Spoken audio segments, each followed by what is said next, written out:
दान करे धन ना घटे जो सहाय रघुवीर। कहते हैं दान करने वालों के सहायक भगवान होते हैं। जो दान करता है ना उनके सहायक भगवान होते हैं। जो दान नहीं करता वो दरिद्रता को प्राप्त होता है, और जो दान करता है वो संसार के हर दुखों से उबर करके धर्म, अर्थ, काम और मोक्ष की ओर चला जाता है। चारों पुरुषार्थों को प्राप्त कर लेता है। एक भिखारी एक बार भीख मांग रहा था, अर्जुन के पास आया। भगवान कृष्ण भी साथ में थे। अर्जुन ने कहा ये सोना तुम ले लो। भिखारी को सोना दे दिया। भिखारी सोना लेके चला। रास्ते में विचार करता गया, इतना धन मिल गया, मैं तो इतने महल बनवाऊंगा, ये करूंगा, वो करूंगा। पीछे से चोर आए, चोरों ने पोटरी छीनी और भाग गए। चोर फिर दूसरे दिन भीख मांगा। अर्जुन के पास आए। अर्जुन ने कहा कल धन दिया, पूरी राम कहानी सुना दिया। चोर ले गए। अर्जुन के पास एक मणि थी, वो मणि दे दिया, ये लो।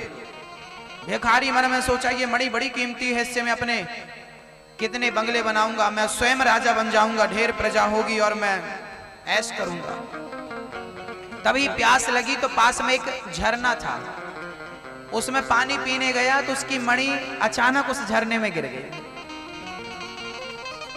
किस्मत में नहीं होना तो कितना भी आ जाए, ठहरता नहीं है। भिखारी तीसरे दिन फिर आया। अर्जुन ने कहा अब तेरी दरिद्रता गरीबी दूर नहीं हो सकती, मैंने सब देकर देख लिया। तब भगवान मुस्कुराए। कन्हैया क्यों मुस्कुरा रहे हैं? भगवान बोले इसकी किस्मत में दरिद्रता है ही नहीं। दरिद्रता नहीं है तो फिर ये दरिद्र क्यों है, भीख क्यों मांगता है? भगवान कृष्ण बोले इसकी किस्मत में दरिद्रता नहीं है। होता क्या है, सोने में चमक तो होती है पर धूल लग जाए तो चमक कम पड़ जाती है, हमें धूल हटानी होती है। ऐसे इसके जीवन में भी दरिद्रता नहीं है, पर इसने अपनी सोच के कारण इसको दरिद्रता परेशान कर रही है। भगवान कहते हैं भिखारी से यहां आओ। भगवान ने अपने जेब से 5 पैसा निकालकर भिखारी को भीख में दे दिया। ये 5 पैसा रख।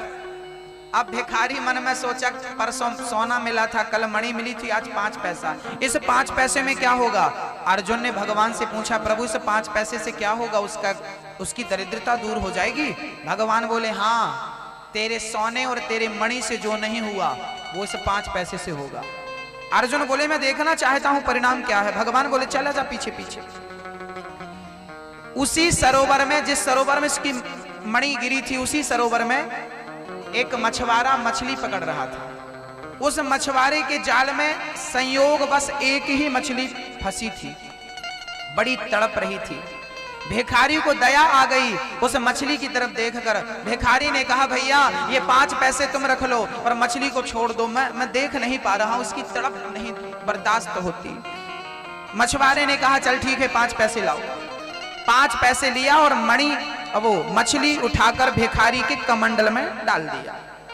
जैसे ही भिखारी के कमंडल में मछली आई, उस मछली के गले में वही मणि फंसी थी जो उसके पानी में गिर गई थी। मछली ने उसे निगल लिया, कुछ समझ करके खाने का निगल लिया, फंस गई थी। कमंडल में आई तो कमंडल में मणि गिर गई। चिल्लाने लगा भिखारी मिल गई मिल गई। वहीं से चोर निकले जिसने इसका धन चुराया था। चोरों को लगा हमारी सूचना इसे मिल गई, अभी राजा को शिकायत करेगा। चोरों ने धन वापस कर दिया। भैया ये तेरा सोना, मैंने 1 रुपए नहीं निकाला, राजा को मत बताना नहीं तो देश निकाला कर देगा। उसकी मणि भी वापस हो गई और सोना भी वापस हो गया। अर्जुन भगवान के पास गए, प्रभु उसका धन वापस आ गया। भगवान ने बोला आना ही था। प्रभु पर यह कैसे संभव हुआ? भगवान कृष्ण कहते हैं अर्जुन जब तुमने उसे सोना दिया और मणि दी तो उसने अपने बारे में सोचा, मैं बंगला बनाऊंगा, मैं गाड़ी खरीदूंगा, मैं ये करूंगा, मैं वो करूंगा। और जब मैंने उसे 5 पैसा दिया तो उसने अपने बारे में नहीं, उस तड़पती मछली के बारे में, दूसरों के बारे में सोचा। और जो दूसरों के बारे में सोचता है मैं उसकी दरिद्रता दूर कर दिया करता हूं, मैं उसकी गरीबी सदा सदा के लिए खत्म कर दिया करता हूं। अपने बारे में तो पक्षी भी सोच लेते हैं, जो दूसरों के बारे में सोचे वो इंसान है। हाँ, तो आप जो दान दे रहे हैं ना, बेटियों के विवाह और वृद्धों की सेवा के लिए मैं आपको धन्यवाद देता हूं। आपने सहयोग दिया है। आपका ये सहयोग बेटियों के विवाह में भी काम आता है और वृद्धों के रहने के लिए जो निर्माण हो रहा है, इस निर्माण में आपका सहयोग पहुंचेगा। आपके इस धन से वो निर्माण होगा और वो निर्माण होगा, वहां वृद्ध रहेंगे, भोजन करेंगे, खुश रहेंगे, भगवान का भजन करेंगे, वहां संकीर्तन होगा अखंड। वो सारा पुण्य आपके खाते में। आप तो आज दान करके भूल जाएंगे कि मैंने इतना दान दिया, लेकिन ईश्वर नहीं भूलता। उसने देखा कि आपने धर्म के लिए हाथ बढ़ाया है, भगवान कई गुना बढ़ा करके अब आपको देगा। इसलिए अच्छे कार्यों में पीछे नहीं हटना चाहिए। इतना सा हम देते हैं तो ईश्वर इतना कुछ देने का सोचता है। सुदामा ने 2 मुट्ठी चावल दिए, भगवान ने 2 लोकों का मालिक बना दिया। हम अपनी हैसियत से देते हैं, ईश्वर अपनी हैसियत से देता है। भगवान गोपियों के मध्य में रास रचा रहे हैं और आनंद की लहर है। अद्भुत दर्शन है। अक्रूर जी भगवान को लेकर चले। अब मैं यहाँ एक प्रसंग सुना दूं। आपको जल्दी तो नहीं है मैया जी, अब कल कथा पूरी होनी है। हाँ, इसके बाद तो फिर घर में ही रहना है। काम तो कुछ होगा नहीं बहुत विशेष। घर के काम तो सबके होते हैं, विशेष काम तो यह है। तो आज मैं कुछ सुना दूं आपको। आपको जल्दी जाना हो तो फिर मैं आरती करूं, आपके कारण मैं जल्दी आरती कर लेता हूं। नहीं तो मेरा मन तो 9 बजे के पहले आरती का होता ही नहीं है। आपकी आज्ञा हो तो मैं चालू रहूं। कल हमने आपसे निवेदन किया था अपने अपने पतियों को लाना, पत्नियों को लाना। कल हम गृहस्थ जीवन के बारे में कुछ कहने का बोले थे आपसे, आज कहने जा रहे हैं। छोटी सी चर्चा है, बहुत लंबी नहीं है, आपको परेशान नहीं करूंगा, मैं आपको जल्दी छोड़ दूंगा। बस एक छोटी सी चर्चा, छोटी सी कथा, शायद आपकी जीवन दिनचर्या, आपकी तकदीर तस्वीर दोनों बदल जाएं शायद इस कथा से। भगवान कृष्ण ने गोपियों से कहा है पति की सेवा आवश्यक है। पत्नी का धर्म है पति की सेवा, पति का धर्म है स्त्री का सम्मान। सम्मान करना सीखो, नारी का सम्मान करना सीखो, पति का, पुरुष का। लेकिन आज हमारे गृहस्थ जीवन में क्या है? आज हम लोग उखड़े उखड़े रहते हैं, उखड़े उखड़े रहते हैं, टेंशन बनी रहती है। काम धंधा अच्छा चल रहा है, पैसा अच्छा आ रहा, फिर भी चिंता है, फिर भी टेंशन है। यदि काम अच्छा चल रहा है, पैसे अच्छे आ रहे हैं, फिर भी चिंता है, तो ये तो दुर्भाग्य है ना, गलत बात है ना। इसे ठीक करो ना आप। ये रॉन्ग है, सही नहीं है। शांति सुख कहां से आते हैं? रामचरितमानस जब हमने पढ़ा तो हमें पता चला शांति कहां छिपी बैठी है। विभीषण जी लंका में कह रहे हैं, ये बात लंका में कही गई, वही बात आज संतरामपुर में दास अनिरुद्ध कहने जा रहा है। लंका में विभीषण ने कहा था रावण से, जहां सुमति तहां संपत्ति नाना, जहां कुमति तहां विपत्ति निदाना। जहां सुमति है, सुमति अर्थ एकता, संगठन।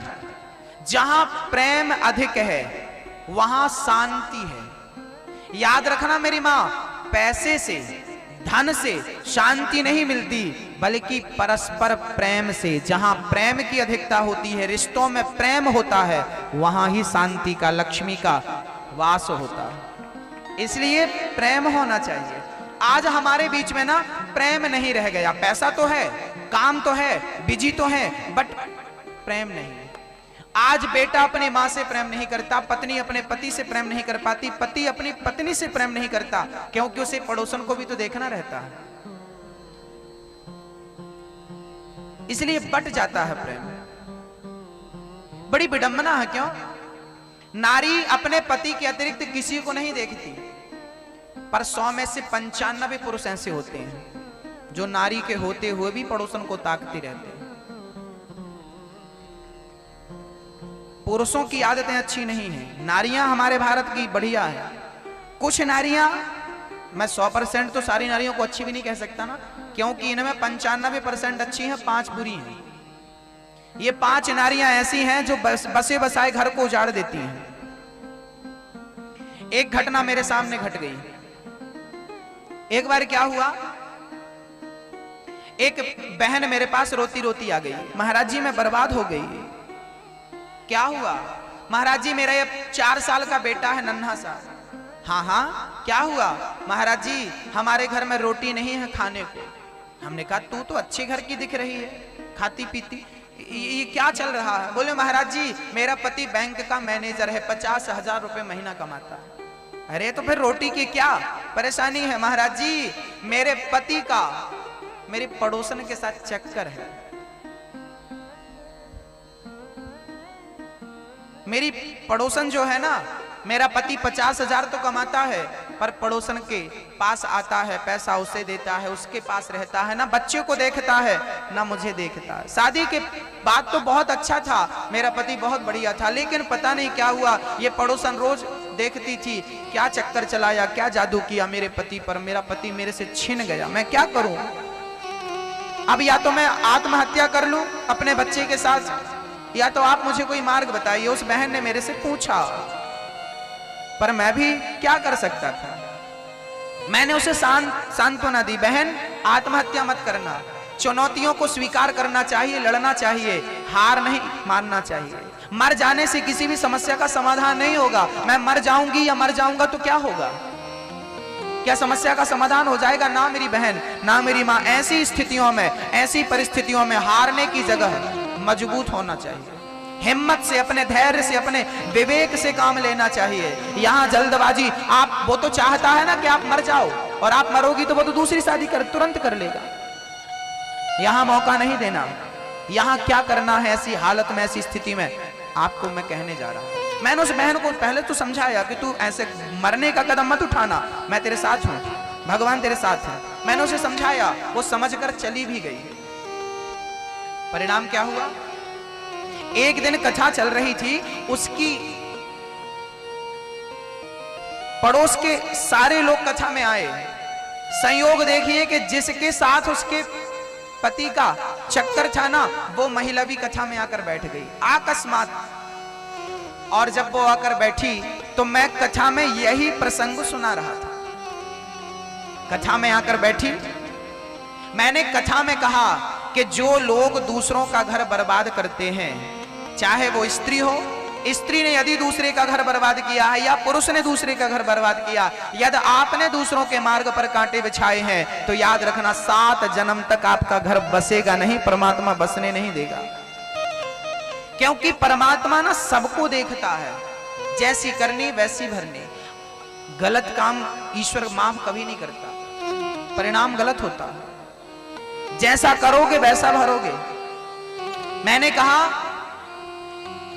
ऐसा कभी मत करना।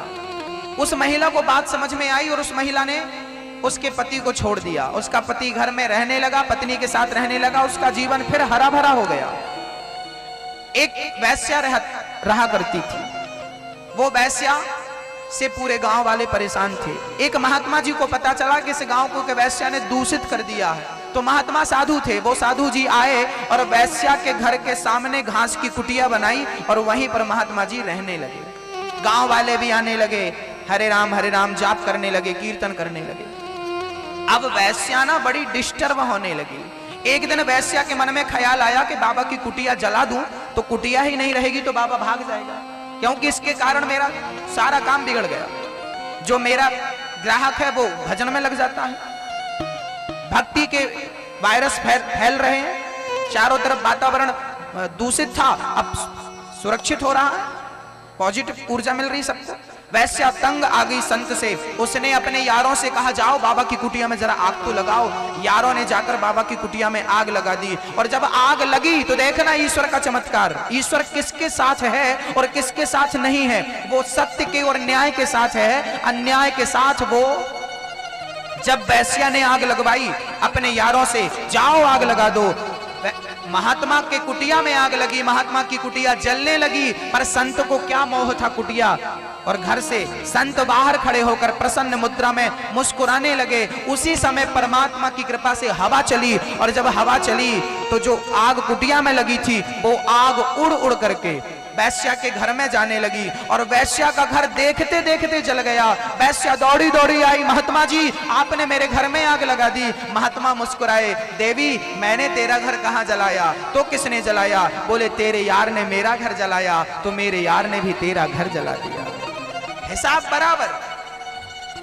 आप दूसरों के घर में आग लगाओ, आपके घर में आग लगाने वाले तैयार हैं। हम दूसरों के लिए गड्ढा खोदते हैं, हमारे लिए तैयार है। इसलिए किसी के साथ बुरा ना करना। पति पत्नी खुश रहें, मस्त रहें अपनी जिंदगी में। उनके बसे बसाए घर को ना तो पुरुष देखें ना तो स्त्रियां देखें। हाँ, अपने पत्नी में अपने पति में मस्त रहना चाहिए, ताक झांक नहीं करना चाहिए। राम जी से हमें सीख लेना चाहिए, एक पत्नी दूसरा कोई नहीं। जिस पुरुष के जीवन में एक नारी होती है वो अखंड ब्रह्मचारी होता है। जिस नारी के जीवन में एक पुरुष होता है वो अखंड ब्रह्मचारी होती है। हाँ, अपनी पत्नी के अतिरिक्त स्वप्न में भी किसी का चिंतन ना हो, उस पुरुष को ब्रह्मचारी कहा गया। ये गृहस्थ जीवन बहुत अच्छा जीवन है। गृहस्थ आश्रम से चारों आश्रम, तीनों आश्रम का पालन होता है। 4 आश्रम बताए सनातन धर्म में, ब्रह्मचर्य आश्रम, गृहस्थ आश्रम, वानप्रस्थ आश्रम, संन्यास। इन चारों में से 3 का पालन गृहस्थ करता है, ब्रह्मचर्य, वानप्रस्थ और संन्यास। इन तीनों का गृहस्थी सबसे अच्छी है। पत्नी है, बेटा है, बढ़िया सुखी रहो। लेकिन यहां पर विवेक का होना अति आवश्यक। समझदारी का, पति पत्नी के बीच में पैसा कम हो चलेगा, पर समझदारी कम होगी बिल्कुल नहीं चलेगा। सहनशीलता कम हुई बिल्कुल नहीं चलेगा। इसलिए पति पत्नी के बीच में सहनशीलता और प्रेम अधिक होना चाहिए। रियल प्रेम होना चाहिए, दिखावा ना होना चाहिए।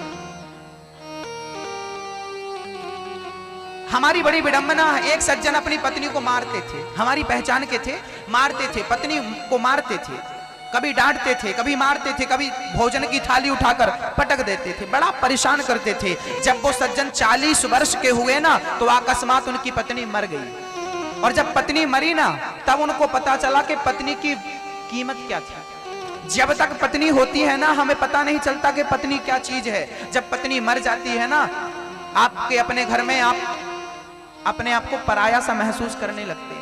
पत्नी होती है ना तो पानी देती है, पत्नी होती है तो भोजन का पूछती है, भोजन कर लो। पत्नी होती है तो आपका जीवन आनंद से भरा होता है। और पत्नी मर जाए आपकी जवानी में और दूसरी शादी ना हो तब आपका जीवन नरक। जिनके जीवन में ये घटनाएं वर्तमान में घट रही हैं उनसे जाकर पूछ लेना उनका जीवन कैसे चल रहा। ना बहू पानी को पूछती, ना बेटा पानी को पूछता। एक पत्नी है जो अपने पति का ख्याल, एक माँ और माँ के बाद पत्नी एक पुरुष का ख्याल रखती है। लेकिन बड़ी विडंबनाएं हैं ना, रिश्तों को हम भूल गए। हम पैसे को, पहले के लोग ना पैसे को महत्व नहीं रिश्तों को महत्व देते थे। आज के लोग पैसे को महत्व देते हैं। पैसे के कारण माँ बाप सब छूट गए, सब छूट गए। आज केवल फॉर्मेलिटियां रह गई, केवल फॉर्मेलिटी।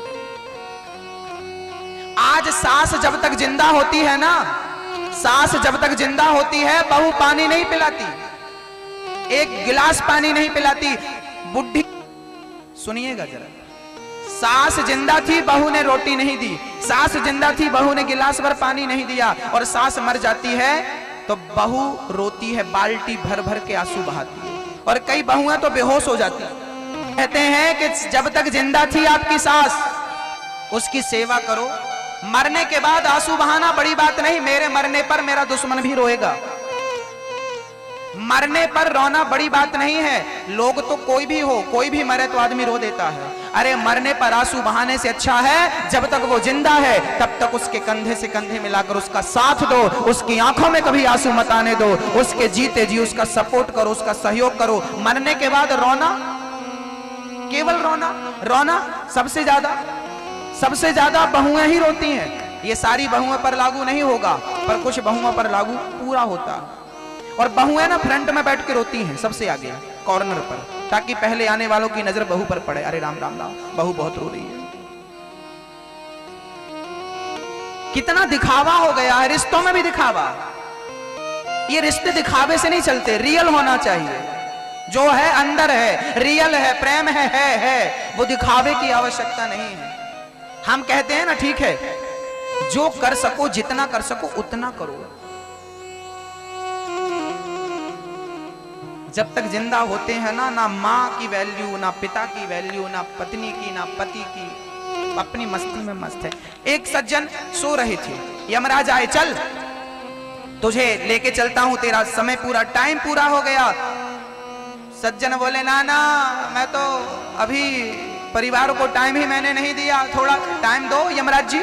यमराज बोले टाइम खत्म, चल। यमराज जी से कहा एक काम करो, मेरी प्रॉपर्टी पड़ी है अहमदाबाद में, मेरे 4 बंगले हैं, आप रख लो, मुझे छोड़ दो। यमराज बोले यहाँ ये सब नहीं चलता, चल। वो आदमी रोने लगा, यमराज मुझे मत ले जाओ, रोने लगा, रोने लगा। यमराज बोले क्या चाहता है? उस सज्जन ने कहा मुझे 1 मिनट का टाइम दे दो, ओनली 1 मिनट। कहीं ऐसा तो नहीं कि मरने के टाइम आप भी 1-1 मिनट के लिए गिड़गिड़ाएं? कहीं ऐसा तो नहीं कि आपको भी 1 मिनट की मोहलत मांगनी पड़े, हमें 1 मिनट दे दो। और याद रखना, यदि 1 मिनट मांगना पड़ा तो हम उस 1 मिनट का क्या करेंगे? एक बार मैं अखबार पढ़ रहा था तो सामने फ्रंट में मेरी तस्वीर छपी थी और लिखा था कि फलाने जी मर गए।